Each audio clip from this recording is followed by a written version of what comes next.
The number one source of friction in your engine is not what you think. Piston rings rubbing against the cylinder walls generate more friction than any other part of the engine.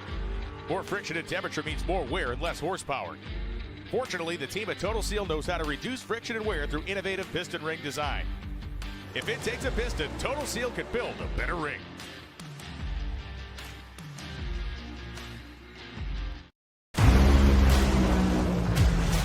Drag racing fans, check out Drag Race Bracket Bonanza. It's the free, family-friendly fantasy bracket game. Now, after final qualifying at every national event, you can fill out your bracket for all the pro classes. It's free, easy to click on your picks. If you need some help, just hit the randomizer button to fill in the blanks. It's for fun, stay engaged, and pick your winners today. This is WFO Radio.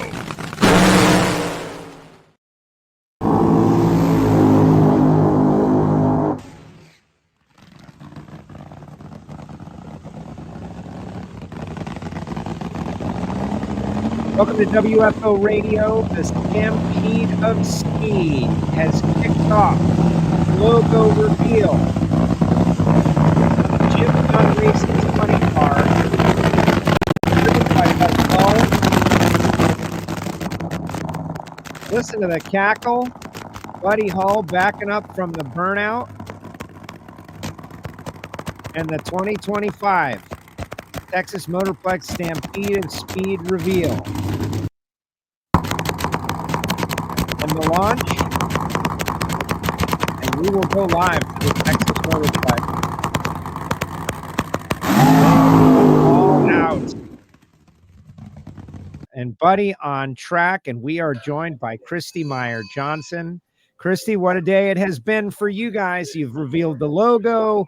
You've got the media there. We're going to hear from drivers. You've got to be very excited. Welcome back. Thanks, Joe. It's a really good day, and we are having a great time here down in Ennis, Texas at the Texas Motorplex, celebrating the 40th anniversary of the Fall Nationals and our 5th year to do the Stampede of Speed. Joe, we just couldn't be more excited. I mean, that funny car, I mean, what do you think? It looks pretty amazing, doesn't it? I love the logo. Okay, so I have the logo. I brought it up here. I want to study it, right? Like, it's retro. It's this great look. I can't wait to see the T-shirts and all the swag. But with the colors and everything for the 5th year, you guys have gone all out. We have gone all out. And yes, you got it. It's retro. We want to remember our roots and go back and celebrate the history of the last 40 years of all the incredible moments that have happened here at the Motorplex. Today we have the media here. We have a memorabilia out for people to go through and see pictures and see newspaper clippings and all the historical moments that we are so proud of. We have drivers here. It's just been a super great day. People are eating barbecue. We're very blessed. We're very excited. We're less than 90 days out, and we are getting ready to invite all the fans from across the country back to the Texas Motorplex. Amazing, amazing. Okay, so each year, though, you guys have learned from the previous year. You've got the 90s country kind of vibe going. So let's start with whatever we can share from the beginning. Who are our country concert performers? We are very excited. We have a 3-day music festival, and this year we have Pat Green is headlining Friday night, along with Colby Lee Swift and William Clark Green Friday night. And then Saturday night with our lantern release, we have Chris Young as our headliner. And before that, we have Ashley McBride, Ned Ledoux, and Cafe Anderson. And Cafe actually has been here before for the national anthem, so we're excited to bring him here and hear him sing his entire, repertoire of music. And then Sunday for our 90s Country Day and lantern release, our headliner is Clint Black, which is very exciting to us. And then we also have, let's see, I'm trying to think off the top of my head. Oh, Mark Wills, Mark Chestnut, and we have a Texas favorite, Gary P. Nunn. So we're very excited to have the guys, back and to celebrate all the things. And we'll have our Texas Invitational, and we'll have bull riding, and we'll have the beer expo and the barbecue contest.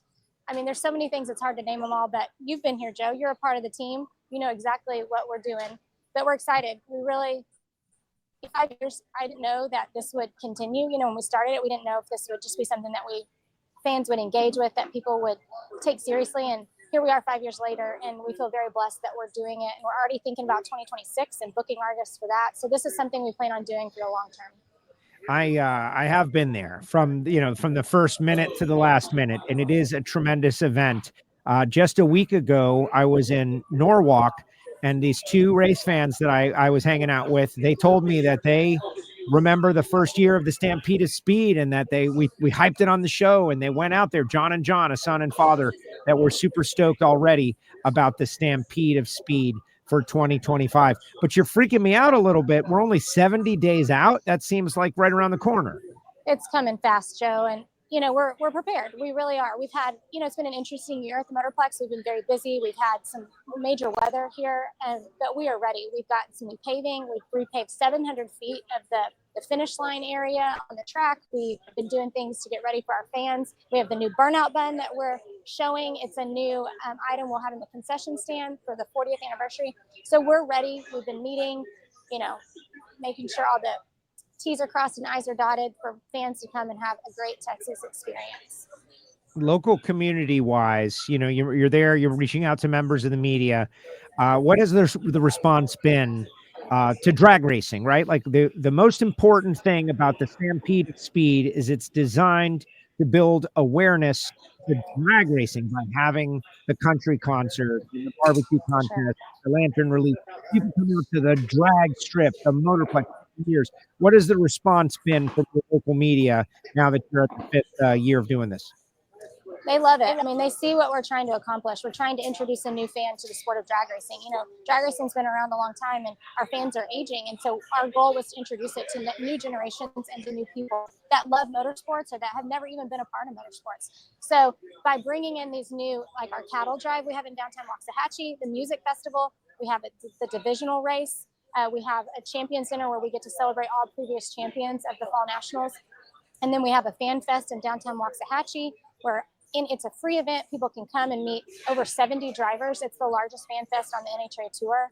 So we try to provide opportunity for people to come and enjoy and spend time with their families. And so far, all of the responses we've gotten from fans, media, our sponsors has just been incredible. And we're very grateful that we get to do it. The divisional race. Let's focus on that. In addition, last year, the cattle drive, amazing. Concerts dominate the first weekend, but that divisional race, in my opinion, really was like a link from the 2 weekends to the racing. That is back. You're confirming it's back, because I talked to someone a week ago and they were like, I'm not really sure. And so we're confirming division racing back at the Stampede of Speed. We are confirming it is back. So we have a very similar schedule to last year. It's practically the exact same. We'll have music Friday, Saturday, Sunday, divisional Monday, Tuesday, and the Texas Fall Nationals will start on Wednesday with the Sportsmen and with the Jegs All-Stars, which will be back this year again as well. So I agree with you, Joe. I think it was that piece of the missing puzzle. We really needed to just be able to figure out how to connect the 2 weekends well. And, we literally have kids racing, juniors all the way up to the pros here, and we can say we have almost every class available. We're very, very fortunate to be able to provide this for all of the sportsman racers that really are, they're the grassroots of this event and this sport, and they're what keep us going all year long. So we're just really glad that they get to come be a part. This year, they'll have the opportunity to win a belt buckle and, just be a part of the Stampede tradition. Amazing. Amazing. I have some friends that are already mapping out their Jegs All-Stars points schedule to try to make it to the 2026 Jegs All-Stars at the Stampede of Speed. I know you're doing a champions dinner as well. This year is going to be a little different, as I understand it. Talk a little bit about the 40 years of the Texas Motorplex and why that is such a significant part of this year's Stampede of Speed. Maybe they can't come to the whole event, but the Fall Nationals, 40 years of the Motorplex, that's history. It is, Joe. And that's something that I really wanted to focus on this year was all the incredible moments, all the relationships that have been built, all the family and friends that come to support us and to support the racers and the teams. And so this year we really wanted to not miss the opportunity to thank people for what they've done for us. We're here because people have supported us. People come out and they buy tickets. People come out and come to the races. Racers, enter into our races. So this is a way for us to celebrate all the people that have made this a possibility for us. Our team works very hard all year long to make sure we have the best track prep, the best facility available. And, we're really excited to be able to celebrate that this year. There's some exciting things that we're coming out with, some little mini documentary videos just to tell the history of the Texas Motorplex, to tell some of the incredible moments and just to celebrate, drag racing. it's really, my dad and I were up on stage earlier and we both got emotional. It's kind of shocking, but we, just thinking about all that God's done in our lives and how we're still here. The original business plan, Joe, was to be here 25 years. And so here we are 15 years longer than that. And we're still, hopefully setting, goals and, breaking standards and, reaching higher. I never want to quit. I want to keep pushing forward and doing new things and providing an opportunity for families to come together and celebrate, life and memories and all the things that makes drag racing special. Amazing. No, I am super excited, and I understand you've got some driver personalities there as well. So we'll let you go work the room and speak with the members of the media. But Christie, I am genuinely excited to get back there for this major event. Hopefully all our listeners and viewers will, people around the country. I put the link in the chat section, but it is stampedeofspeed.com. And I encourage everyone to get tickets for the whole thing. Like if you're going to the Jegs All-Stars, get there for the concert, make a 2-week, it's 12 days. Get there early, be a part of it because it's going to be great. Christie, I'm super excited for you and the fam. Thanks, Joe. It means so much to be able to talk on your show, and we appreciate you being a part of our team. Can't wait to see you in a few months. Yes, 70 days, I believe. Thank you, Christie. Christie Meyer Johnson with us here on WFO Radio. But we're not done yet from the Stampede of Speed announcement. They've got drivers all over the place. You mentioned you saw Buddy Hull do the burnout in the Stampede of Speed machine, and they are going to be on track. We are going to connect with a few of the racers that are out there and see what they think, because the Texas Motorplex, how about that? It was a 25-year business plan. And that's why they're successful, because they have things like 25-year business plans. And after 25 years, they reevaluated. No, they keep going. Now you think about what would it be like with no Texas Motorplex? Well, I don't know that we would have a ZMAX Dragway. The bar has to be set. You must have major league stadiums. And so it appears that our next guest is ready to go. Let's try to bring him on. He's all Rick Ware racing out. He's the newest Top Fuel racer for Rick Ware, Mr. Tony Schumacher. What's up, Tony? How are you? Good. Got up nice and early this morning. One thing about Dallas is I live in Austin, 3.5-hour drive. Boom, here we go. Come down. And back in the day when this place was built, shoot, I was just a kid, but coming from Chicago out to this track, what a spectacular place. It really is. And 40 years. It's going to be a major milestone. We talk about the food and the concerts and, getting the gear and everything. But in the end, someone is going to hoist a Wally, and we're hoping that you're going to be out for that. Can you confirm that? Do we have any information that is official that we can share? Yeah, we're going to be racing. We'll start at Indy this year. It's going to be Indy on for the next several years. I mean, we got a good deal, locked it in maybe after Richmond. And my sponsor, Haven's the owner. He came out to Richmond, stood next to the car and said, this is too good to not happen. So American Communication Construction's our sponsor, and that's he's at Tomball, Texas, basically fiber optic company. And the car's going to be very nice looking. I'm not going to say very beautiful red, white, and blue like Texas is. Texas company, Texas owner, Texas employees doing Texas size work. So excited to get it going. And here we are in Dallas getting ready for the Texas Motorplex Race of the Year. It really is. The Stampede of Speed, guys, you definitely want to get your tickets, stampedeofspeed.com. Let's talk about Richmond, though. I spoke with Abe. He seemed really into it. And, you got him. We're pushing him out there. Get closer, Abe. The guy seems... show him. Right? I mean, you got to feel it. This is one of those sports where you got to live it, man. And, he'd been to Houston. And he was born and raised in Dallas, went to high school in Dallas. But his company, being in Houston, he used to go to that race. And we've won that race a few times too. But, Texas Motorplex, this was the first race I had been in, I believe, 8 or 9 finals. And this was the first one I won in Top Fuel, really leading to our first championship. So when I told him, I said, you're going to get to, Houston's gone. You're going to get to come out to the Dallas race with all your employees. I think that's really what sold it. And he has no idea what he's in for. The Houston track was a wonderful track, man. Angel Brothers, good people. but this place is spectacular. Really look forward to it. And, you know, it's 10 days, 2 weeks, basically. You come out for 2 full weekends. There's concerts. There's all kinds of events.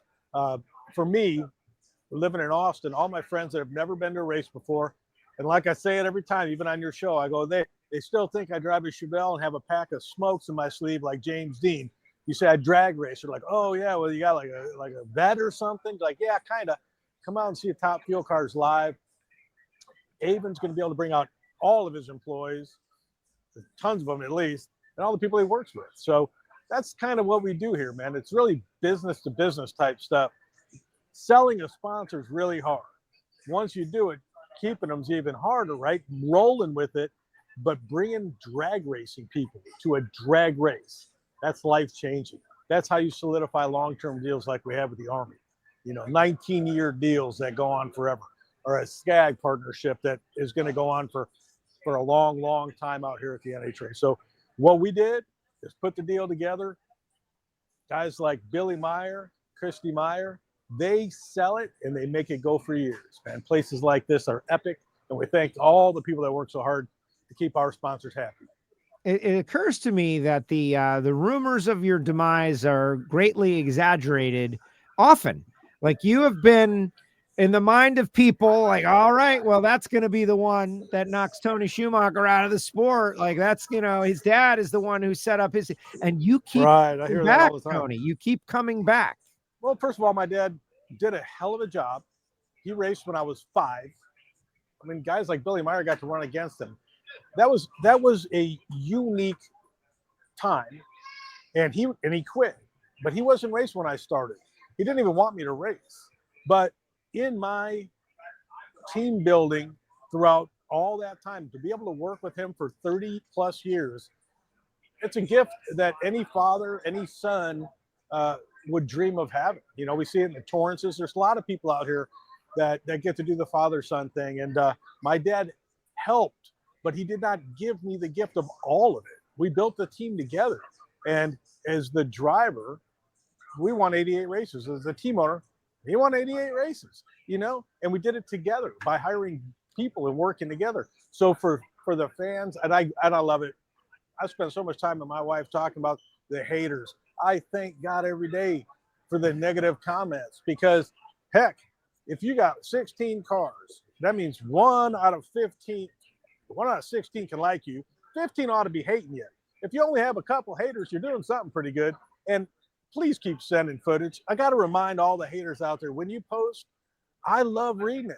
It inspires me, number one. Plus, I don't know if anyone knows about Facebook. The more you post, more I get paid. Keep rolling them in. I'll keep answering your lovely requests. Send it. I'll sit by the pool and respond. I love it. No, listen, that is great to use that energy and transfer that energy into something positive.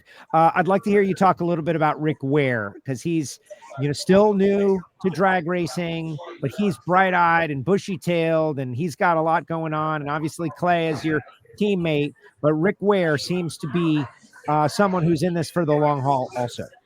First of all, they're both great guys. You know, Oberhofer too, the crew chief, you know, now Flynn.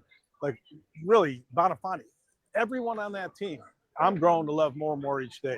I've always been a fan of Clay's, but Rick being new and all of a sudden watching flow into what we're doing, he is loving this, and it's getting better each day. I mean, Clay's been to 2 finals now, won a race, maybe 3 finals this year.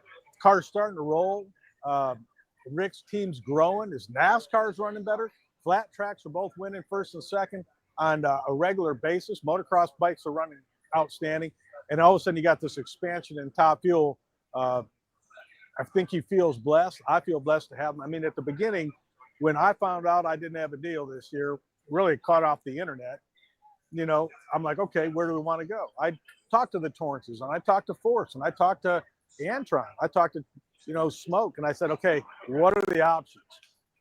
And Summer, my wife, actually said, she goes, you need to talk to Rick Ware. He always says hi. He's always got a smile on the face. He looks classy. He speaks well. And I saw him at an airport. I handed him a number. I said, I have some things that are happening. Can we talk? And I said, but I'd like for Clay to be on the phone. And I called Clay and I said, Clay, I'd like for you to be on the phone. I do not want to think this is a weird deal. I've had it happen enough. And I don't want that. I don't want that at parents. I don't want anything like that. I said, you need to be there on the phone. And he goes, dude, I've been racing with you for 30 years. And I trust you. And I appreciate that because I feel like I've earned that. I feel like I've never, snuck around and done any of them dirty things. But, at the end of the day, I'm proud to be on the team with Clay. I'm proud to represent for Rick Ware, Robbie Benton, great president of the company. And I think all in all, overall, this package is coming together like we do every time. Like you said, when people think we're just fading away, I'm working.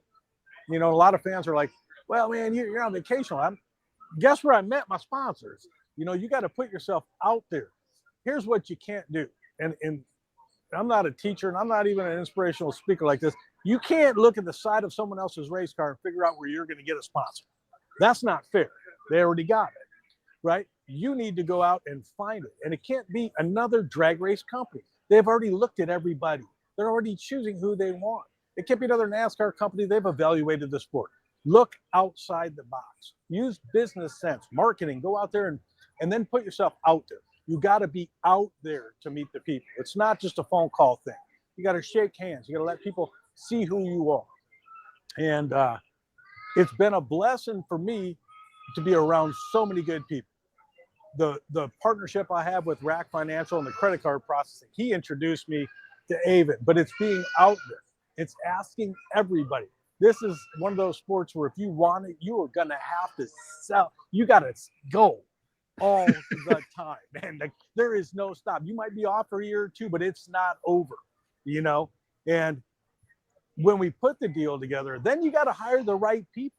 It's not like there's just a crew chief waiting out there. You got to sit until the right guy that fits you and your team is available and then jump at it. Man, pulling Rob Flynn, that's simply a miracle. What a great deal to have an opportunity so late in the year like that to come up.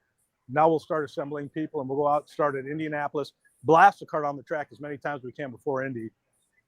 Really would love to be at Brainerd, but there's just no way.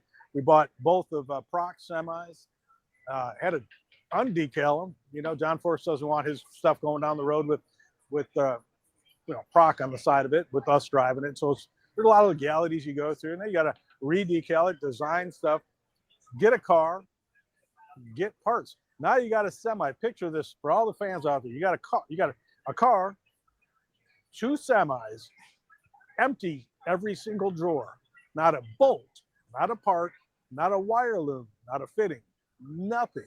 You got to put every single piece that a Clay would have or my old trailer would have. All those empty drawers you got to get full. So you got to do it while Clay's team is running 20 NHRA races with his guys until you get up and moving. So it's just a lot of moving parts, man. Thank God for good people. Thank God for guys like Rick Ware, Robbie Benton, Oberhofer, Bonifani for putting in extra effort on their days where they could be relaxing. So God bless you. And when we get to the races, man, we're going to pay you back with some trophies. I love it. Tony, congratulations on all that. Thanks for the news and the detail on your team. Everybody is excited, and that is great stuff. Go talk to some media. Have fun at the Stampede of Speed press conference. Thank you for sharing with us. Outstanding. Bye, guys. Appreciate it. There he goes, Tony Schumacher, with us here on WFO Radio. We're going to continue to connect. Also want to remind everybody, Mark Beatty from Red Line Oil is going to be joining us. Going to talk about Redline. We're going to geek out on drag racing. We're going to have a nice conversation. Mark and myself, he's down there. Guys, you can put your comments in the comment section as well, like Walt Walker. He says, I'll be there. He's convinced. We sold a ticket. No, Walt, like, you're coming to all the drag race stuff, but why don't you come to the concerts, man? Why don't you come out, do the cattle drive, come to the concerts, hang out. We'll be there for the divisional race. That whole deal. It's going to be great. Walt Walker. We will see. It is going to be fun. And I'm very excited about the divisional race as well. Very excited. Last year, I got to drive Bo Butner's Super Comp car. A lot of people telling me I need to bring Project Pontiac. Too long a tow, guys. Too long a tow. All right, let's go back out to the Texas Motorplex Stampede of Speed press conference with the guy who did the burnout, Mr. Buddy Hall. What's up, buddy? How are you? Hey, guys. Hey, doing great. What a cool deal here at the Motorplex. I mean, this is really how you kick off the 40th anniversary. We get that 40th anniversary Nitro Funny car out there, and that's our shop car, and we were blessed with the opportunity to wrap that thing up in the 40th anniversary livery. And it's just killer. You know, if you're watching and you're going to come out here this year and be a part of the Stampede of Speed, the 40th anniversary, you'll get to see that car. It's a true throwback, but got a modern flair to it. And, you know, we went out there and we put big percentage in the tank, and I did a 450, 500 foot burnout, which is just something we can't do if we're really racing. So it was cool. It'll definitely make for some cool footage. We're having a great time. No, I love it. I love it. I think the thing is spectacular. Great look. The logo is tremendous. I can't wait to get T-shirts and hats and all kinds of gear. But you're is that the scheme? You're gonna run out the race also, or that's just gonna be on display? No, that's just on display. That, like I said, that's our shop car, and you know, we're blessed to have that in my shop. But TJ Say is actually the owner of that car. You know, Say Logistics, and we run it out of my shop. John Hill is the usual driver of that car, so we were just blessed to have it. You know, have it on hand and be able to use it as that exhibition car, and a lot of fun. Awesome. Guys, if you're out there watching, share the show, repost on X, wherever you're viewing from, because we've got all kinds of great news. Buddy, all right, let's talk a little bit of Western Swing, buddy. You know, you're getting everybody, we're trying to motivate people to go to the Stampede of Speed. Christie just freaked me out. 70 days, not long. The season has flown by. We're going to Seattle. We're going to be up there in Muckleshoot. We're going to go to Sonoma. Everybody's going to be having wine and prosciutto. And then Brainerd Indy. Just like that, the U.S. Nationals are upon us. So look back on your season and give us, you know, some highs, some lows. Beating Austin Prock, back-to-back races, obviously got to be the high point. Where is this team now based on where you were at the start of the season? Yeah. Well, you know, first of all, you know, wow, the season has gone fast, as you mentioned. You know, it seems like just yesterday we were packing our stuff and headed to the Gator Nationals, and now we're looking at, you know, going to Seattle. So I don't know where it's going, but either way, you know, it's been a great season for us. I learn every single time I get in the race car, and definitely a highlight of my entire racing career is beating Austin Prock, you know, first round, 2 races in a row. You know, they're tough, and they truly have earned the number one on the side of that race car. So to beat those guys was super cool. You know, we've won a few rounds of racing this year, and that's really important to us. You know, to me, winning is everything. You know, I'm not out here to do anything besides win, right? It's got to be the goal. If you're a drag racer and your heart's in the right place, your mind's in the right place, you want to win. So for us to, you know, put some round win belts under, you know, or put some round wins under our belt this year was a big deal. And we're not done yet either. You know, our next goal, we need to go to a semifinal round. That's going to put us in the Mission Too Fast, Too Chasey, the following race, and we get a shot at winning a race within a race. So we have goals. We have a brand new race car, and it's a way better race car than we had before. And we're figuring that again. You know, we're figuring that car out again, which is just part of the process as well. So we've had a great season. We've had a learning season. We've had wins. Of course, we've had our struggles. You know, and I went to the beach there in Bristol, which was not cool, and we really don't know why. It was a crazy anomaly with my parachutes, but that's part of driving a nitro funny car. You know, you recover, the team works hard, and you're back to the next race. It's just what we do. And we got a great team behind us. You know, Big Jim's been out here 75 years. We have incredible supporters, Moon Eyes, Obscure, True Brand, you know, Blaze, and these people really, truly support us. Without them, we can't do what we're doing, and I'm very thankful. That's amazing. No, I'm super excited. You've been a big part of the Stampede of Speed. That's where we kind of hung out. Maddie as well, a few years ago. You're there for 10 days. You really get to know people. It's amazing. It's amazing to see how you've evolved your program to where you are. Buddy, good luck. Thank you very much. We'll see you, you know, enjoy your weekend home, but we'll see you in Seattle real soon. Thanks, Joe. You know, I'm still waiting on one thing from you. You know what's that? What? No. I see you in that Pontiac. You want to see what you froze up? I'm sorry, I didn't hear what you said. You got to say it again. I need to get a piece of you in the Project Pontiac. You want to race? I've been wanting to race you. You said, "Oh, we'll find you a car to drive." You know what? Hey, I'm waiting on you. Well, and I want to take a light with Joe Castello. So all right, I'm ready. You tell me we when. can definitely make that happen at some point. I just got the car back together. A little story I'll tell later, but you know, we refined some refining going on, but now it better be together for the last time for a long time. So we'll see. Let's go. Let's go. All right, buddy.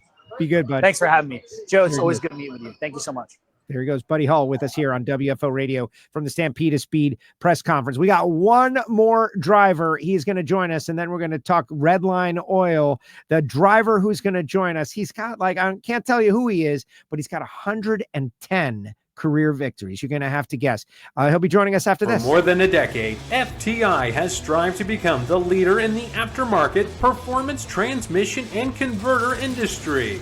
We've joined forces with McLeod Driveline Components under the leadership of Top Fuel Funny Car pilot Paul Lee, and now have a larger distribution network, more resources, and more power. Come see us in the pits and ask how you can join the FTI family. It's not cheating, it is the competitive edge.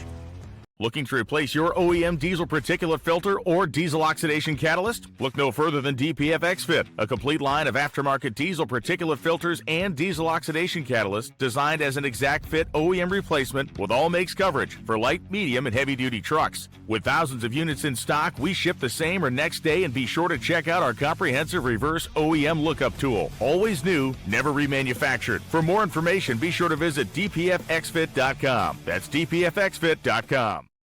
Welcome back to WFO Radio. Joe Castello. We're going to go back out to the Stampede of Speed press conference. Could you figure it out when I said 110 wins? Because, there's a whole bunch of people it could have been, but this is the guy who it is, Mr. Greg Anderson. What's up, GA? How are you? Hi, Joe. How come you're not here? Because I am here digitally. Well. This is it. This counts. There's no place else to be today, Joe. This is global. No, you're right. It is global. That's the thing. People in Australia are all over this. We're doing it. This is a big deal. Stampede of Speed. This track, your history, 40 years. Just talk a little bit about the Plex. Pretty darn cool, isn't it? It's the original super track. I can remember back, I guess I was working with Warren Johnson back then when Billy built this place. And we all thought, is the guy nuts? There was no place, no drag strip like this in the world, and nobody would have the guts to do something like that. Could drag racing support a megaplex like this? So we all thought he was nuts, but we were excited as could be that he was doing it. And here we are 40 years later. The place is still just as great as it ever was. He's really, honestly, to my knowledge, never had to put a blade or a shovel to any part of the race surface itself. It's held up perfectly for 40 years. We as racers, we know exactly what we're going to get when we come here every year. The racetrack is what it is. It's a great surface. Doesn't change year to year, no matter if it's hot, no matter if it's cold. It's the Motorplex. And it's not like you're scratching your head. What are we going to do this year? It's a new surface. It's a new this. It's a different that. It's the same racetrack every year we come back here. Probably will be 20, 30 years from now still. So, not only did he have a great vision to build the place, but somehow either he's a great damn engineer or he hired a bunch of great engineers and they figured out how to build something that would last and it doesn't go away. So I don't know if that's the technology they got here from Texas roads or what it is, but that go through the heat, go through the cool. But he's figured it out and it's lasted perfectly for 40 years. And I fully expect it's going to be around a lot longer than this with the same great service to race on. So great place to race and all the great things they do surrounding the event. They make the racer feel like a king every time we come to town. And he gets it. I brag all the time about the Bill Baders of the world. Well, Billy Meyer is absolutely on par, if not ahead of what the Bader family does at Norwalk there. They had great pride in their facility, great pride in taking care of the fan, taking care of the racer. And it's just it's a great experience every year. So here we are a couple of months away from the big event, but it feels like it's already starting. We're ramping it up already, for a great, great event. So anybody out there watching and listening, do not miss it this year. It's going to be great. It's going to be the best one ever. And hopefully I'll still be here to partake in it. So got a great run going so far this year, Joe, but I look forward to this race every year. It's on my calendar to try and come back and win a cowboy hat. Obviously, I'm not a true born cowboy, but for me to put on that cowboy hat at the end of the day is pretty doggone impressive, and it's a great feeling. And, for a day, I could feel like a true Texan. So on that note, obviously leading the points, but the regular season points title is a lot of money on the line. You got to finish the job there. But let's go back to this race 1 year ago. You and Dallas in the semifinal, and I will tell you that I thought like if Dallas beats Greg here, that pretty much seals it for Dallas in that moment. And that's not how it went. I think a lot of people maybe expected you to try to lock one down for the team and just lock it in for KB Titan. Instead, you beat Dallas. You lose to Jeg in the final, but in the end, you ended up winning the title. So go back to that run against Dallas, and the competitor Greg Anderson beat the businessman Greg Anderson in that moment, I think. Yeah, unfortunately, Joe, I failed miserably at business one-on-one. I've never been much of a businessman, but I like to race. I like to win. Obviously, so does Dallas Glenn. And just like, the pride you have when you beat Dallas Glenn, he's got just as much pride when he beats me, and he wouldn't want it any other way. We've never done that here at KB Racing. Like I say, we're not businessmen.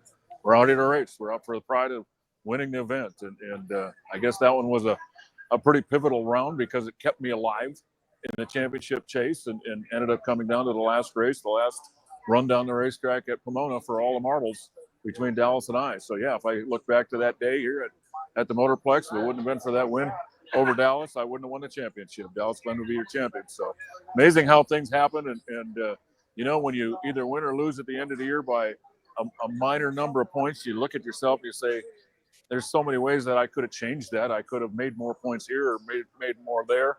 It truly is. It's not about one race, Joe. It's about the entire season. You got to do well every race you go up to, and don't ever go up there, thinking it just doesn't matter, because every round counts, every point counts, and every competitor you race, and they want blood. They want to whoop your butt. So you better be ready when you go up there. And I'm trying to keep my head in the game, Joe. Trying to act like I'm not the age I am, and so far it's working out okay. I'm hanging with the crowd. I'm keeping up with traffic, and we'll just see how much longer we can do it. But maybe Dallas again this year will be a turning point for us, one way or the other. So looking forward to it. And speaking of Dallas Glenn, he's 50 behind you, and then Hartford 313 behind you. So it's you and Dallas for the regular season championship. Then we have the big reset. But I do want to ask you while I got you on here, right? We got to talk Corey Reed for a second. Like, what does it mean that Corey got that win? He got through you, which has been hard to do, but you got to know him. We heard him talk a little bit about you, as you can imagine. You're kind of like this on Mount Olympus figure for any drag racing fan. What has it been like to work with Corey Reed for you now that he and Joey got this win, and they're fan favorites clearly? What was that like for you? Well, it was cool. Obviously, Joe, you said it a million times. I don't like to lose. I go up there trying to beat everybody I can, and for Corey to get around me and put me in the trailer and then go on and close the deal and win the event, that was a super proud moment for me. And I've said it before, a lot of the team that I've got, racing with me, I feel like a proud papa some days, and I certainly did on that day. And for Corey to win that race, it means a ton for KB Titan. It means a ton for Jim Whiteley, his father. It means a ton for Corey Reed. Corey's obviously a different breed than, say, Greg Anderson or even Eric Anders, and I guarantee that win right there and what Corey did that day, that's going to attract a lot of new fans to the Pro Stock class. That's a fan that I probably can't reach, probably a fan that even Eric Anders can't reach, but Corey Reed can. And, it's like we were missing out on that group there. And now I think we've got them thanks to Corey. And when you get a shot in the arm like that and you win an event like that, there's no telling what we could be saying about Corey Reed in 3-4 races from now. He could become a championship favorite, odds-on favorite to win. So we'll see what this creates. Obviously, to get your first one is always the hardest, and somehow they usually get a little easier after that. So we'll see. He's, as far as his attitude and his mood, it's the best I've ever seen it right now. So hopefully this is the shot in the arm he needed, and he's going to continue to be a threat the rest of the year and give us one more thorn in the side to worry about, but it's a good thorn, Joe. There you go, Greg. Well, congratulations on all that. Another KB Titan race winner out there. But today we're celebrating the Stampede of Speed, 70 days away. I'm super excited. We'll see you in Seattle in a week. But thank you for spending time with us here on WFO. Sounds good, Joe. You have a great day down there in Florida. I will, Greg. You enjoy your time over there at the Stampede of Speed. All right, later. Greg Anderson with us here on WFO Radio. the 6-time champ, 110 wins. You heard from Buddy Hull. You heard from Tony Schumacher. We asked all the vital questions. You got the breaking news. You now know many things that we did not know at the start of this. Clint Black is the headliner. It's all happening. But what about oil? What about Redline Oil? And what does Mark think about what's going on in the world of drag racing and all of these things? It's funny you ask, because we are going to have the answers.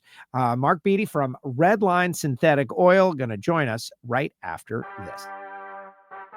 Redline Oil, formulated to win, proven by me. Redline Oil, formulated to win. Formulated to win. Formulated to win, proven by me.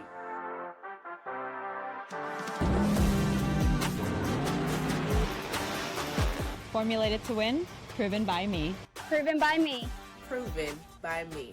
Redline Oil, formulated to win, proven by me. And he joins us now from the Redline Oil Studios. What's up, Mark? How are you? I'm doing really good. How about you, Joe? Good, good. So we just learned a lot. I can see you down there in the ready room. We know when Tony Schumacher is starting. We know about the operation. We know where he got his trucks and trailers.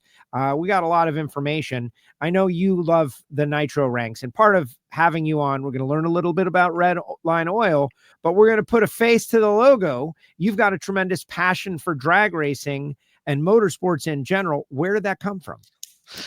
You know, it started when I was really young. You know, I went to Bannerman Speedway. I was born and raised in Denver, so it all started at Bannerman Speedway, and I went up there for a bracket race just on a Saturday. I was just a teenager, and it just I got hooked. I got hooked instantly, and the rest is history.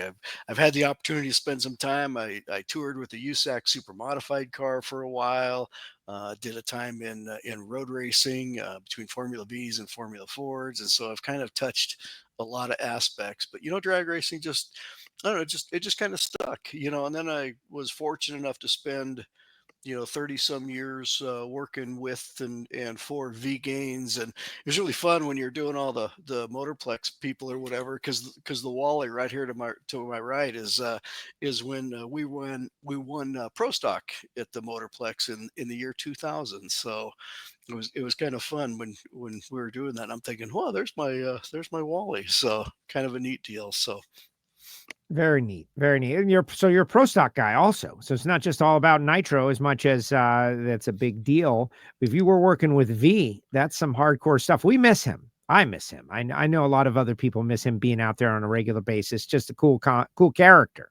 Yeah, I still talk to him about once a week, and just friggin' love the man. Like I said, spent 30 some years with him, and it was tough. It was tough when the opportunity came for me to venture to Houston, Texas, and the Redline Oil deal. It meant that I had to leave my buddy, and so we had lots of conversations about that before I left. But he is he taught me a lot. He taught me so much about business and so much about how to treat people and the way to act and stuff. And so I owe him a great deal. Amazing. All right, so let's get into it a little bit. You guys are on board with WFO Radio, and each week we're playing spots and we're talking a little bit about it.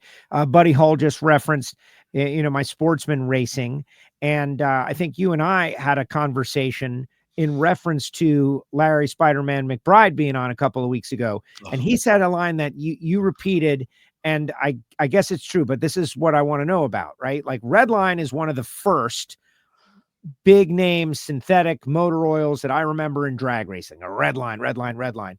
There are a lot of oils that are good oils, but some stand out, and that's where you guys position yourself. Talk a little bit about the product and how you got to that level.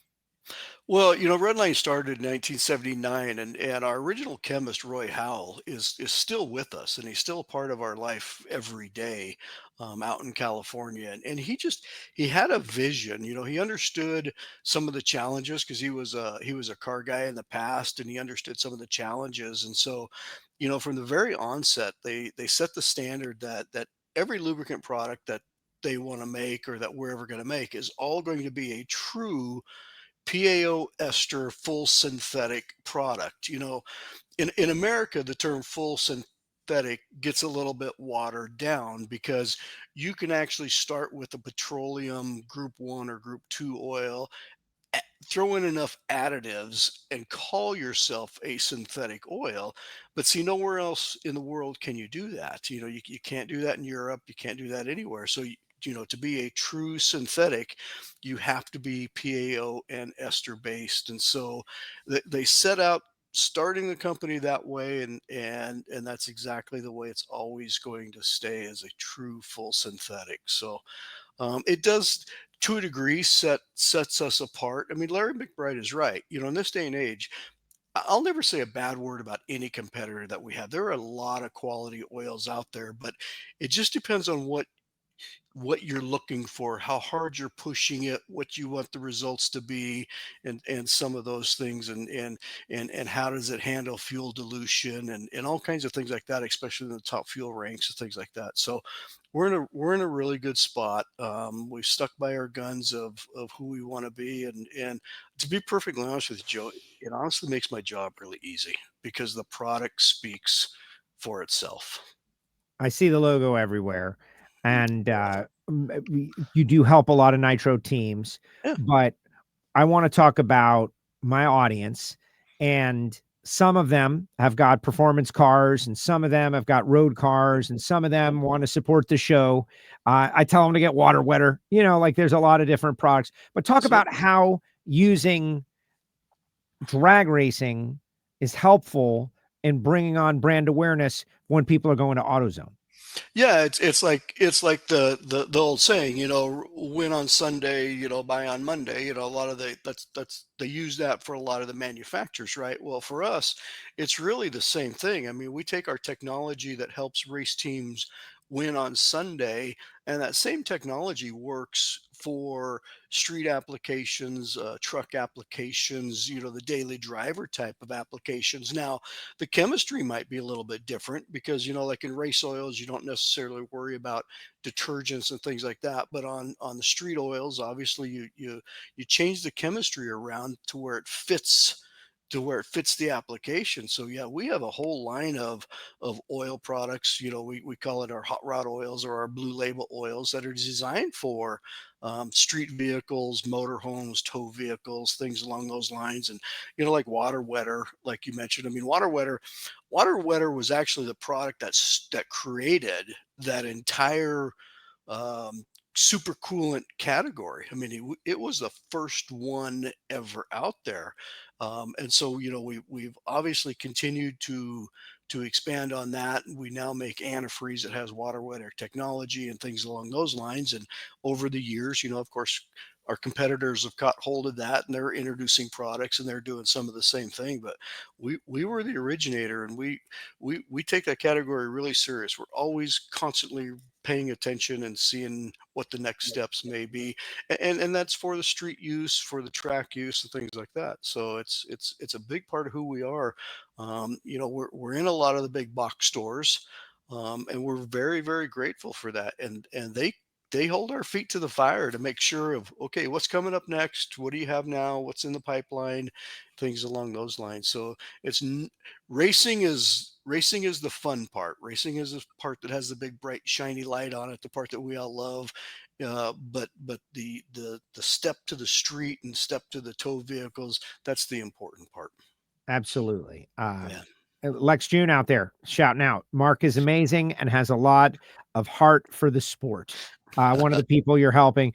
Blake asks a question, and if you're open to questions, guys, Sure. we got a motor oil question for Mark. Put it up in the chat. Mark, if you had the chance to race in Top Fuel someday, would you like to do it? So we got Lex, who's racing in Top Fuel, and we got Blake, who wants to know, what about it? Are you a frustrated racer in any way? Oh, let me just put it this way. I think I know my place. I helped a long time ago. I ran Comp Eliminator with the guy by the name of Joe Shalkowski out of Division 5. And we ran a Biacano dragster, and he begged for me to drive the car. And it's just like, I think I got in at one time and made a pass, and it was just like, nah, you know what? I know my place. I'm okay. I love the starting line. I love working on things. So, but I did get a chance to warm up a Top Fuel car one time, and it was phenomenal. It was seriously cool.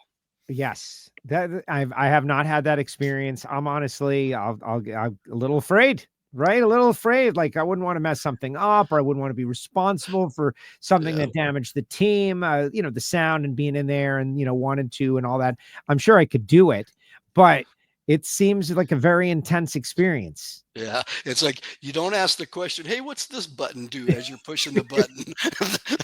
That's not Right. the thing to do. Don't do that. Don't Yeah. do that.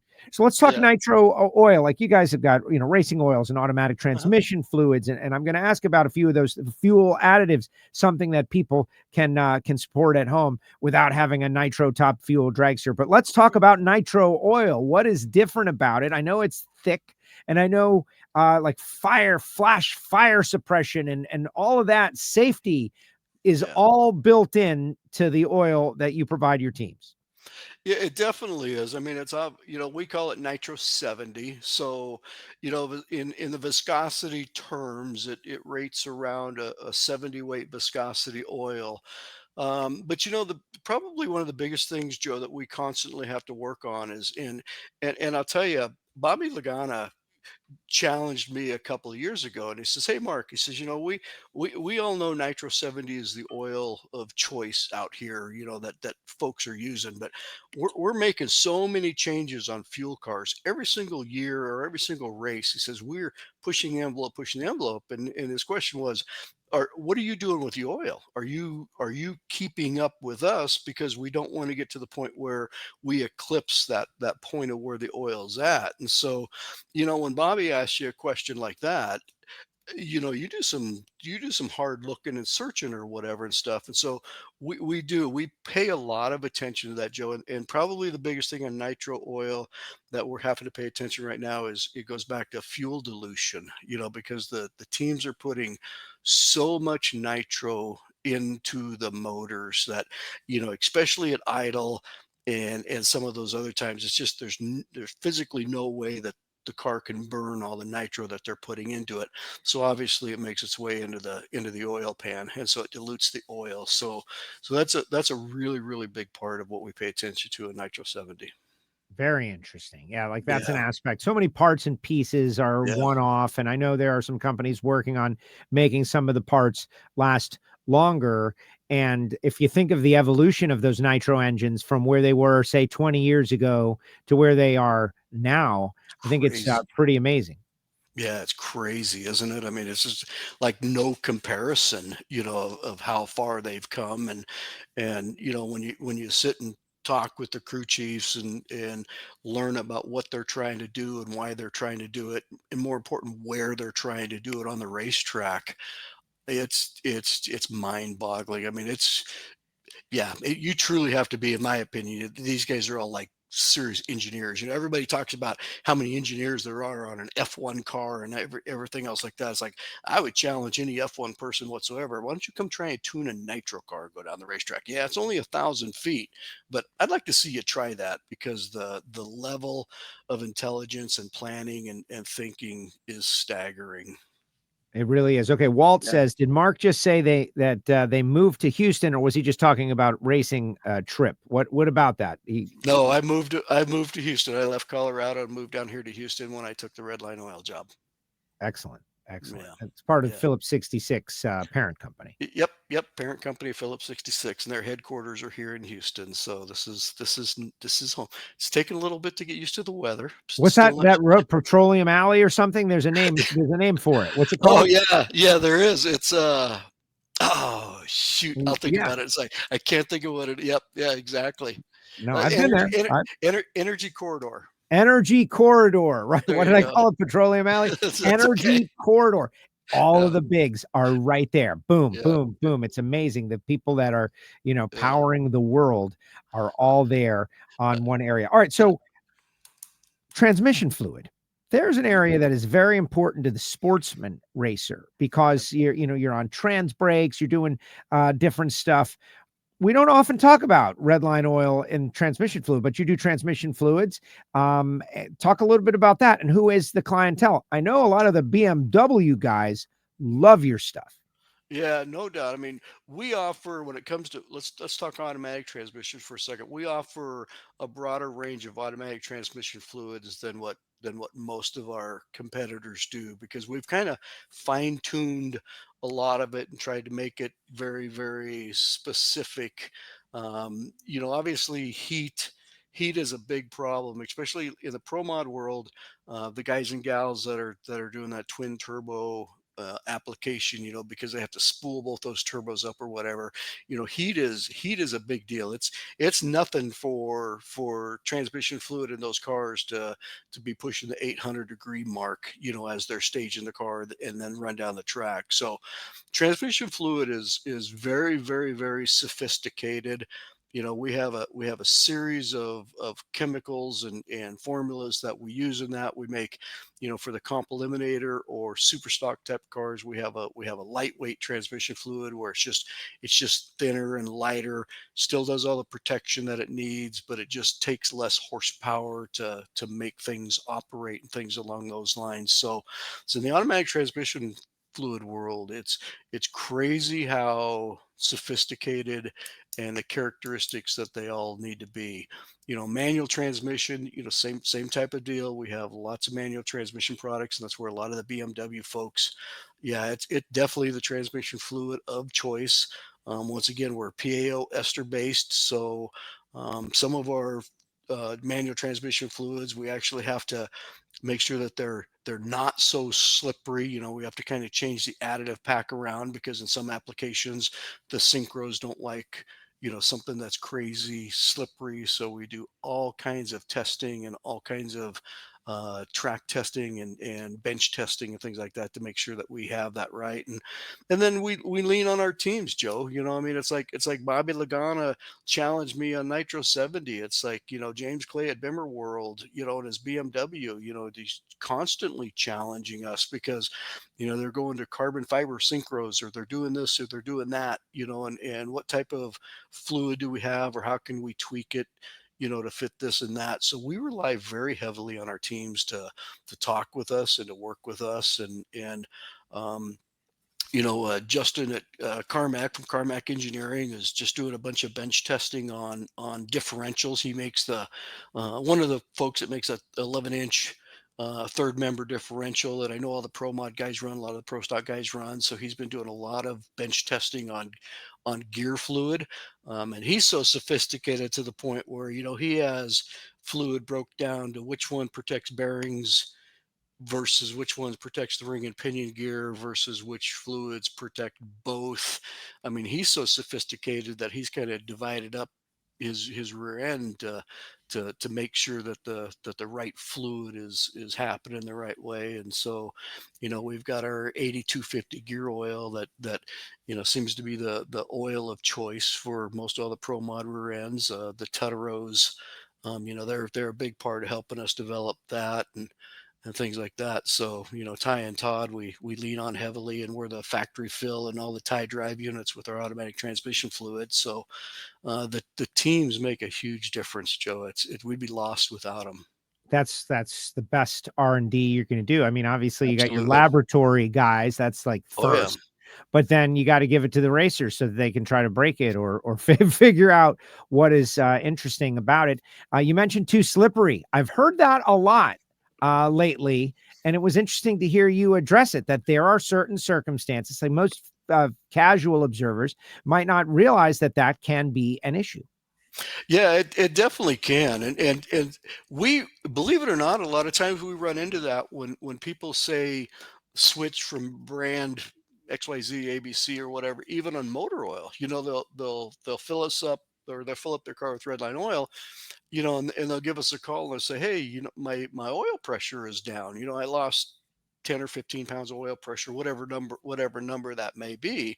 And so they think, what's going on? Well, it's pressure, oil pressure is when you think about it in its most basic term, it's built up resistance, right? I mean, that's what creates pressure, is built up resistance. So when you switch to something that's more slippery, you're going to have less resistance. Therefore, you're going to end up with, in some cases, less oil pressure. So it's not uncommon for somebody to have to switch. When you switch to a full PAO ester-based deal, if you got an external pump, you may have to give it, a quarter of a screw to build some oil pressure back up, or make some changes like that. So yeah, you definitely have to pay attention. And a lot of the OEM stuff, you got to pay very close attention to how rear ends and transmissions are being made right now, because you can be too slippery, and it can create problems. Yeah, the rear end issue that we had at the end of last year was knock wood, right? Like knock wood. I haven't heard it. I'm not saying it's not happening, but we haven't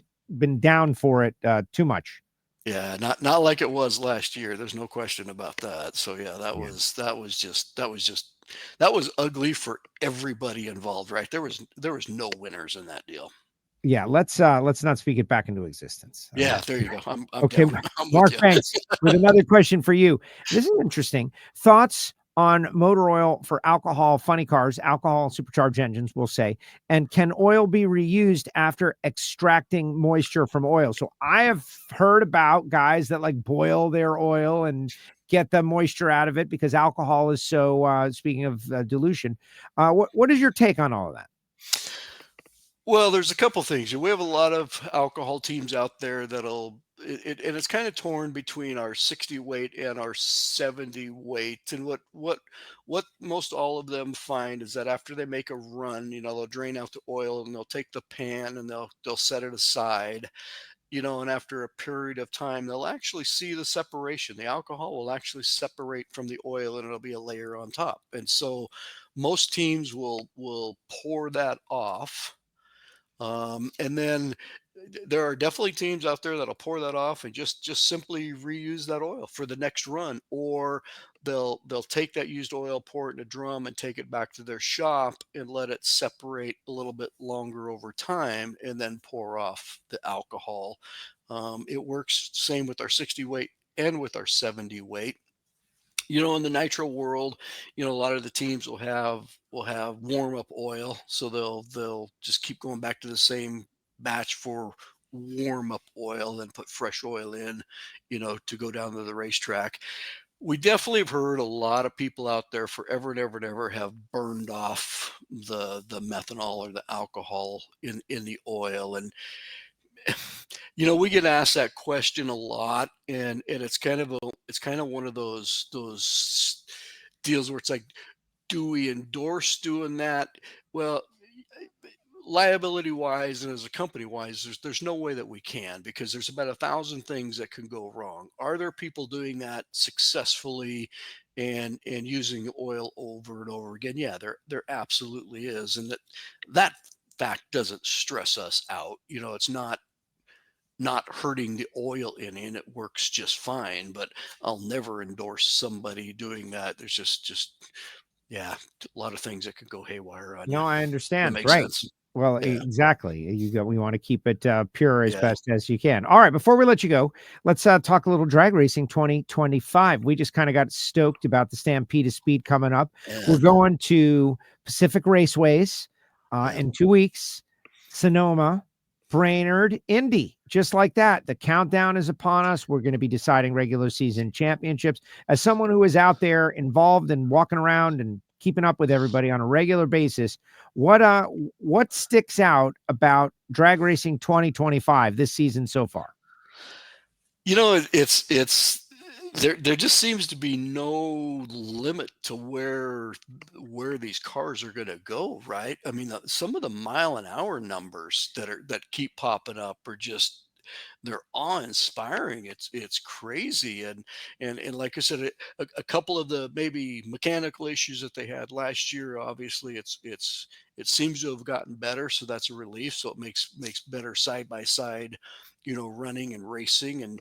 And on a selfish note, I mean, for us, obviously, new to us this year, with the NHRA is that we came up with that Crew of the Year award and program. And so I'm paying really close attention to that and having a lot of fun. And I hope the crews out there and I hope all the crew members, kind of appreciate that, because we love our drivers. I mean, no, Ed, we love our drivers, but at the end of the day, we're kind of roll up our sleeves crew guys, that's what I'm saying. That's why I don't want to drive a car. I'd rather work on a top fuel car than drive one, because I'm kind of that. So it was really fun when we had the opportunity to come up and do this Crew of the Year program with the NHRA team. So I'm paying close attention to that and look forward to that at the end of the season. Yes. We get asked that a lot. Like, now we got something we got to keep track of. These crew guys are very into it. The most unsung of all personalities in drag racing. They're turning a car 4 times to get to the winner's circle, et cetera, and so on. Any kind of love that we can bestow upon them is a good deal. But now the Crew of the Year, they're fighting it out for that one. Yeah, it's just kind of a fun deal that, hopefully they all get a little bit of coin in their pocket at the end of the year after the bank, or the winning teams do, and stuff. And so it's just kind of fun to see that. But for us as a brand, it was just in a roundabout way, it was just a way of saying, thank you to the crew people that are doing everything. Thank you to the folks that maybe not necessarily on TV all the time and have the chance to talk and things like that. So, as a brand, it cut right to the core of who we are. And it's really, really, really a cool deal. Absolutely. Roscoe, underlining our commentary. Crew guys are the best. Yeah. Mark, thank you very much for joining us on WFO Radio. I really appreciate it. It was really cool, granular, how it came together to get together on this deal. But I appreciate it. We've worked really hard to get to where we are as WFO Radio, where people are going to hear Tony Schumacher give a schedule. People are going to hear good and the bad, whatever it is. We're going to talk about it. We're going to acknowledge that it happened, and we're going to try to sort it out and figure out what's right with a passion for drag racing. So I really appreciate you being involved. Man, it's been an honor, my friend. Thank you for having me. Excellent. And we'll see you soon. Okay, see you guys later. Mark Beatty, Redline Oil, with us here on WFO Radio. And what's your homework? Go get some water wetter. Right? Depending on your project car, what have you got? That dictates what you can get. But I think everybody can use a product like Water Wetter, which is going to help your cooling system. But of course, look at your car and your manual, all of those things. Very exciting people. Look at this guy. Great show as always. And Greg is just signing in. He's like, good afternoon, Joe. What's up, Greg? Put your comments in the comment section, guys. Let's see what you got to say. We got a couple of minutes for some free-form conversation. We'll see what's out there. Of course, we can talk Stampede of Speed, talk a little Redline Oil. We can get into all of that as we continue on. It's been very exciting so far, and there is more to come. We'll be back after this on WFO.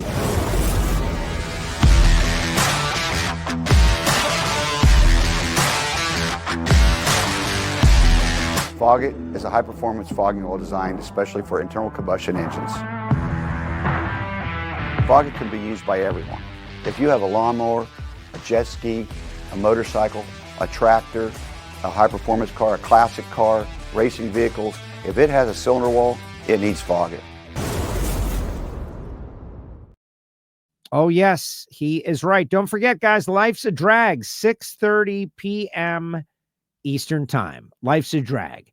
Jason Logan, Elon Werner. Most of the time they're live. Sometimes they're pre-recorded. It is available in the WFO Radio podcast feed and also on YouTube. So subscribe, click the bell, and don't miss a show. I am enjoying it greatly because it's different angles of stuff that I know about, right? Like things that I noticed that. They noticed it too. What are they talking about? You're getting a lot of inside details of the circus, something that I think is undercovered. The circus, what's going on behind the scenes, the travel, who's stuck in an airport, whose flight got delayed. Why did they scream at someone? All of these things. So check out Life's a Drag, 6:30 p.m. Eastern Time, 5:30 Central, live on WFO in our feeds. And after the fact in the podcast feed or in the archive. But you got to subscribe and click the bell on all of that. enable notifications.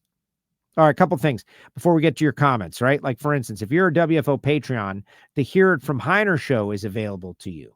Michael Heiner, Jolie Stanfield was on there, did a nice little guest appearance. Think about that, the implications. Elite family, Heiner's KB Titan family, and they talked it out. It was pretty interesting. That is up there. Patreon.com/WFO Radio. And we brought on several members. And if you sign on for a year, we'll give you a t-shirt, which is cool and easy. Mentioned Foggett, Gary Stinnett and his company. I'm super excited to have Project Pontiac back together again. And the one thing that I'm always going to be doing is using the product Foggett to preserve the cylinder finish and valve seats and anything that could get some surface rust. It's amazing how fast that happens. It's available at Summit Racing Equipment, Foggett, FOGGIT.com. Also, Bernie Speed Shop, BORNYZZ.com. I say that because some people cannot see the logos we have on the screen. They're listening audio only. Bernie's, it's not spoken how it's spelled. But one thing you know is they've got 100,000 square feet. They're located in Ocala, Florida, and they've got great and amazing cars. They do movie cars for a lot of people. So if you need a frame-off restoration or just the basics, they can do it at Bernie's. Go to bernies.com. Josh Hart and Britt have got it really going in the right direction at Bernie's Speed Shop. Certainly. HusseyPerformance.net. So I got the headers back from Jet Hot. Super excited about my coated headers. In my mind, I was thinking about how they were, rusting away, and I got them coated, and now they're back on the car. But the best thing is I used Hussey Performance gaskets, and I used the aluminum ones that David Allen sent me. The material ones are in the trailer, but did I say aluminum? I meant copper. The copper head gaskets that he sent me. But the thing that's super cool, check this out. David sent these. These are Project Pontiac copper exhaust gaskets / keychains. Isn't that cool? I just haven't given them away yet. I'm going to have to come up with a way to give these away. But everybody wants a copper exhaust gasket because they come off so easy and they go back on so easy. Whatever you've got, they can make them. They can make them rapidly, and they'll ship out either tomorrow or the next day. So check out HusseyPerformance.net. Call David Allen and the team and tell them you heard about it on WFO Radio. It's just that simple. They're doing a great job. Our great friends at CWT Industries and, of course, FTI Performance. FTI loosened up the converter. The converter's back in. Unified all the transmission parts, so now that they all match, I have genuine spares. Very excited about working with the folks at FTI Performance. Can't wait to get the car back out on the track. Total Seal piston rings and Jesse converters, torque calibration services, everybody that supports WFO Radio as best as you can. But none has been around longer than this guy, Marvin Rodak. RodaksCoffeeandGrills.com. He and Frank Hawley's drag racing school, honestly, I think within the same week, came on as legacy sponsors of WFO. The very beginning. Frank Hawley, they got the Dragster Adventure. They can send you on a day trip to drive a dragster. They come around the country, so you don't even have to fly out to Gainesville. You can just go to your local track, and they go there. They go to Vegas. They go to Tucson. They have a circuit that they do. So you might have to travel a little bit, but you won't have to go across the country to drive a dragster. FrankHawley.com, and tell them you heard about it on WFO Radio. And then there's Marvin, 817-924-6821. Coffee, hot sauce, spice rub, grills, high-end grills. He's located in Fort Worth, Texas, and he goes to the Stampede of Speed every year. Does a lot of hanging out at the Texas Motorplex. So if you're going to head down to the Stampede of Speed, this is what you should do. You should place an order from now and go down and pick it up in person. And that way you can get 10 pounds of coffee instead of having it shipped out. Because honestly, the shipping is, it's pricey. That's why you got to buy a lot at once so you can put it in one of those big flat rate boxes. 817-924-6821. But boy, is it worth it. There's a perfect example. I'm going to tell you the real challenges, and we're going to figure out how to overcome them together. But is having Rodak's coffee worth the extra ordering and the shipping? Yes, because it is small batch, best stuff from around the world, bar none. 817-924-6821. WFO gear is on sale. Project Pontiac. It's not too soon to start thinking about. Yeah, it's Prime Day, right? It's not time for Black Friday and holiday shopping. And I also want to shout out to our friends at Wright Trailers, 833-31 Wright. I have been working in my trailer and constantly reminded about Michael Scott and his team and what a great job they do.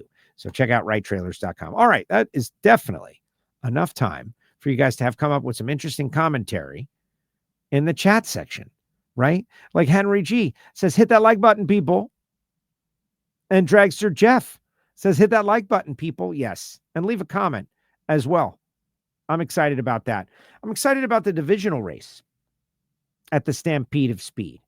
And going on tomorrow at South Georgia Motorsports Park, the JEGS Sports Nationals and the Super Grip Thunder Valley Nationals reschedule and a Division II points race. So if you're anywhere near South Georgia Motorsports Park, guys, you should go. You got to get down there. Derek Putnam going to be on the mic. Alan Reinhardt was back on the mic for Lebanon Valley. That was cool, hearing some highlights with AR out there. It's all happening. But now we're about to embark on the second half of the season. Like, we're going to be headed to Seattle. We're coming out of the clubhouse, and we're starting the back 9, except it's the back 10. What will happen? And this is where I want to spend a little bit of time. You know, we've had a good time with our great marketing partners and folks at Stampede of Speed. But let's talk Pro Stock, where we left off with Greg Anderson. Greg and Dallas are the only drivers that got the regular season championship on their radar. That's going to be interesting. So KB Titan has already won it. What is it? 50 grand? Something like that. It's a big number. Dallas Glenn has won it each of the past 2 years when they paid nothing. He is motivated to win, but are you going to gain 50 points on Greg Anderson in 4 races? Yeah, you could, with 1.5 points at Indy. So that's an interesting story. Who will lead, Greg or Dallas? Who will get that money? Does it have to be any more than who's going to get that money? That's what it all is about. Who's going to get that money? The regular season bonus, the first time it's ever given in Pro Stock. Pro Stock Motorcycle, I'd say you have 3 drivers. Gage leads Matt Smith by 96, Richard by 111. On paper, they've got the opportunity, but not really. Is Gage Herrera really going to stumble and give up a 96-point lead to Matt Smith? Even if Matt wins a bunch of races and Gage goes out in the semifinals a bunch of races, it's going to take a while. So I think, I don't know. I don't know if you change the way you race, if you're Matt or you're Richard. Like, Richard's riding great, going to finals, winning races. Matt Smith too. But do you test? Like, you're not beating him yet. Gage is still the guy. So what do you have to do to make sure he's no longer the guy? You got to find a little more. And I'm sure Matt Smith is looking for that. Now, if you're Richard Gadsden, it's a little bit more challenging because you know what Gage has, and you and he have the same thing. So Richard's just got to keep evolving and getting better. But that countdown reset is their best friend. You're Richard Gadsden. The countdown reset is your best friend because Gage is going to lose the entire points lead and you're going to start again in the playoffs, which is very exciting to me. You know, like, we're not going to do that over and over again. Funny car, Austin Prock, 127 ahead of Jack Beckman, 192 ahead of Paul Lee, 209 ahead of Caps, and so on and so on. Put his name on the check, baby. That's it. You know, barring things that we don't want to see. Like Austin Prock is kidnapped and locked in a porta-john somewhere in the Everglades of South Florida. We don't want that to happen. To lose that lead just through shocking developments on the racetrack seems unlikely. I mean, he's got that lead with 2 first-round losses to Buddy Hall. So I think Austin is getting into championship form and trying to go back to back. And the story in Funny Car to me is who can stop him, right?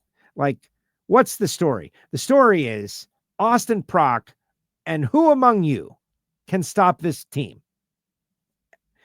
Can Jack Beckman stop him? Can Chris Cunningham and Tim Fabrizi, like, they're the favorites, but it's still unlikely. That would be, I think, a big surprise to many people. Paul Lee, the underdog, had a great conversation with Paul. Like, he's all in on this season. Like, this is it. Not saying he's not going to be back next year. That's not what we're saying. But we're saying he recognizes that if in poker terms, now is the time to go all in and plan for the championship run this year. That's interesting. Ron Capps, the performance is coming on. Matt Hagan, the performance is coming on. J.R. Todd, the performance is coming on. Daniel Wilkerson, the performance is coming on. Like, all of these guys, Tasca with a new chassis, they got rid of that old chassis, and then they got a new chassis. Chad Green, all of these guys benefit from the countdown reset. Without it, no chance. Pretty much over. 127. Austin Prock isn't going to fumble that poorly. But with the countdown, you make the playoffs, you got to go again. I don't want to speak it into existence again, but there's so many things that can happen. I think about Jeg Coughlin's countdown last year. I thought Jeg had a chance to win the championship. He won a race in the countdown. 1 thou red at Maple Grove changed everything. If it's 1 thou to the green, he wins first round, and now the whole dynamic is different. That's what's exciting about the countdown.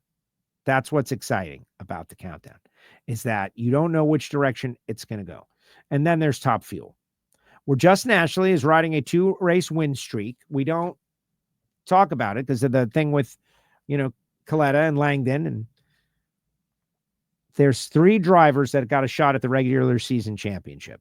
Tony Stewart, the points leader, Sean Langdon, 52 back, and Justin Ashley, 77 back. And Justin has made like 6 finals, something crazy, 6 of the last 7 races. That's how you win championships. There's a couple of different ways to do it. You could win all 6 races. Steve Torrance, there's one. That's a way to win. You could win, I think if you win 3 races, you're very close to winning the deal. But semifinals in every race, you're in the mix. You're in the mix.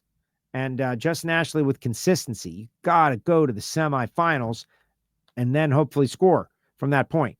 So it'll be very interesting to see. Doug Coletta, 187 back, not winning the regular season championship, but definitely a threat to win the championship. Antron Brown, they're a little bit of a struggle mode right now. Brittany has shown some life. Steve Torrance has shown life. Clay Milliken has shown life. Josh Hart, directionally correct, getting better. Sean Reed, the car has shown some performance at times, but I don't know if you would say they are a championship contender at the reset right now at this moment. That's why we come up with favorites and dark horses. It would be a dark horse run, no doubt. But Tony Stewart, Sean Langdon, Justin Ashley, just take a second. The top 5 in points. Driver ability.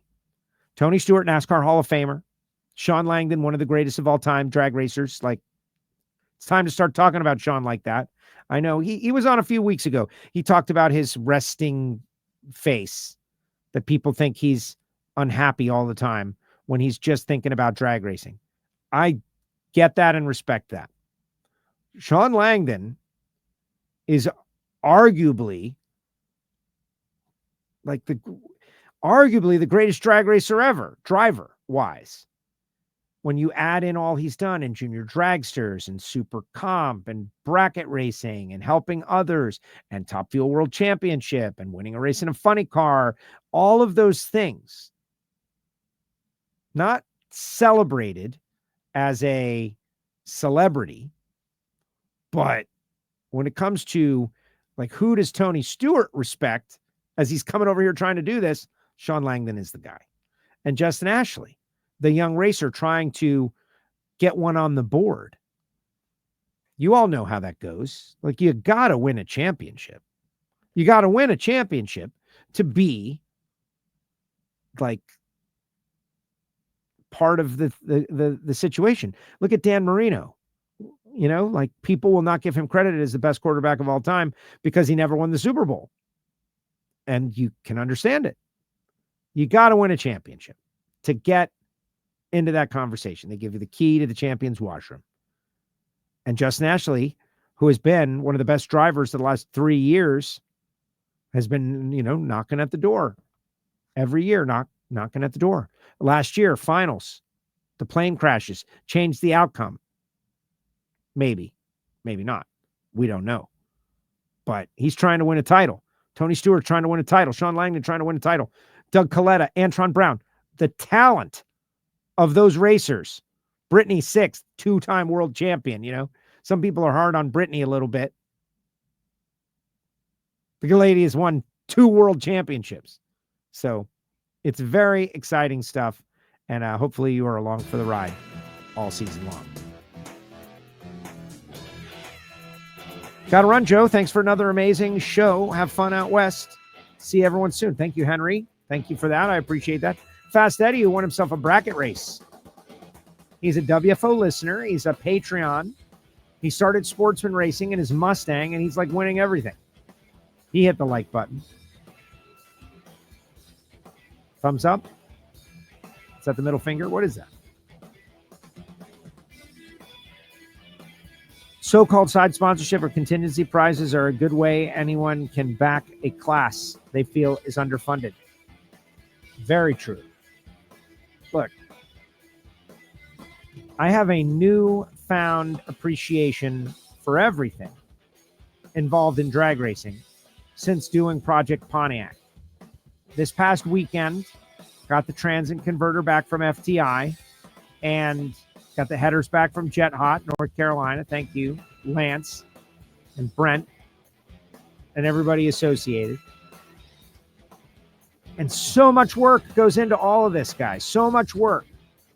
Now I'm organizing my trailer. I'm organizing my garage. I'm throwing out stuff. I'm trying to make the transition from a person with a car that's capable of racing to a competitive racer where I know where all my stuff is and I can focus on competition as opposed to having a big pile of garbage in my trailer. So much work.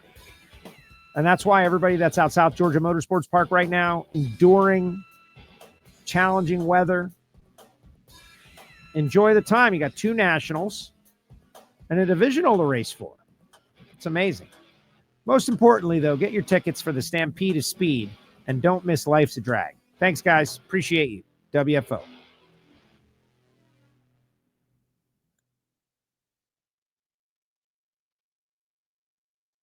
Like this show? Want more? Then head to WatchPTTV.com, the new 100% free PowerTube TV streaming network. Home of the best classic and new motorsports racing and build shows on the web.